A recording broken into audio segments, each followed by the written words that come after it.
No. That I am.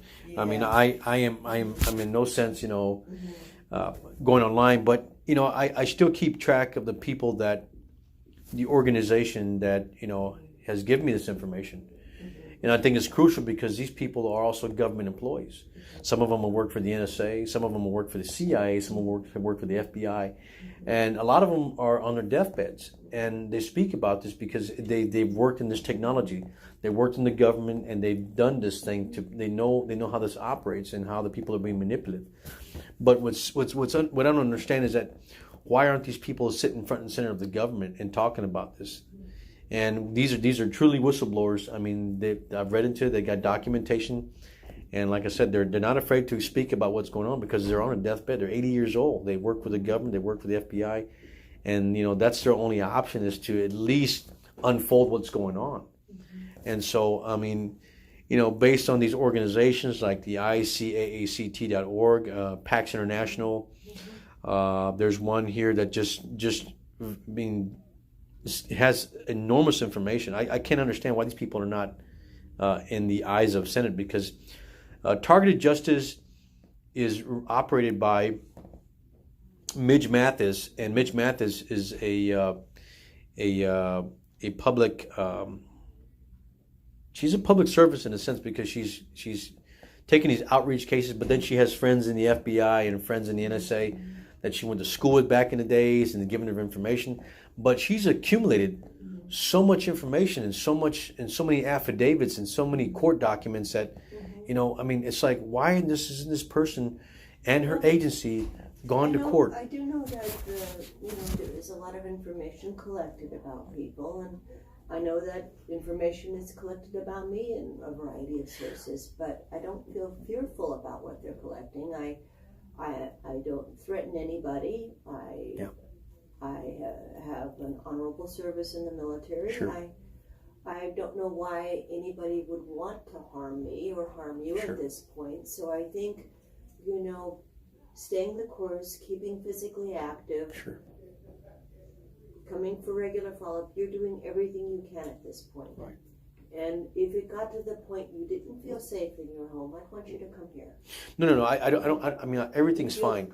Okay. I am truly an asset to my girlfriend. I mean, I'm an excellent partner. I do the cooking and everything else, maintain the house, maintain everything.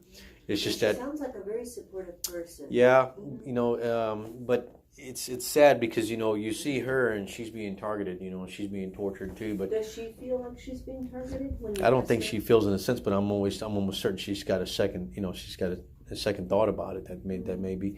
But I mean, it's harsh because it's like you live with them. She's got a daughter too, and then all of a sudden the daughter's like, well, I can't breathe. All of a sudden, I've got these chest pains all of a sudden. So it's like, you put them in this ring with you. And they're complaining this to you too. It's like, okay, well, are they targeted too? It could be targeted too. And it could also be very natural causes. Mm-hmm. So you have to kind of look at am I within the realm of reason or Right. am I outside the realm of Right. reason? And that's why I think reflecting with your girlfriend, your mom is certainly a good sounding board Sure. to see whether is this going beyond what other people are seeing. Yeah. Am I missing something in the context of what I'm seeing? Yeah. Well, I mean, what I don't understand is that, okay, you're telling us to cope with this, but at the same time, I mean, there's literature and there's evidence out there that Americans are being tortured and some of them are being killed. But okay, but and I'm going to put this in the context. Are you being tortured? I am. I'm being tortured every day, daily, on a daily basis, and I cope with it.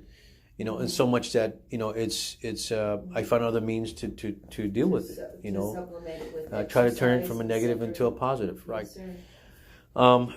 But it just doesn't. I don't understand how,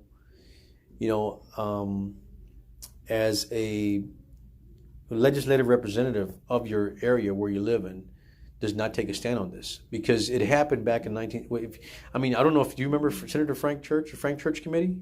Yeah, I remember the name's familiar. Well, he went in there and they investigated what was going on with his agencies, the CIA and NSA, and I think right now that there is some movement in the government toward looking at groups, Google and other groups that collect information on people. And I think being mindful about not sharing information, I turn off apps not to share information, but I think there's only a certain amount we can do, and then we have to just, keep ourselves healthy, be aware of our surroundings, and try to just live the best life we could live with what we've been given. That's right.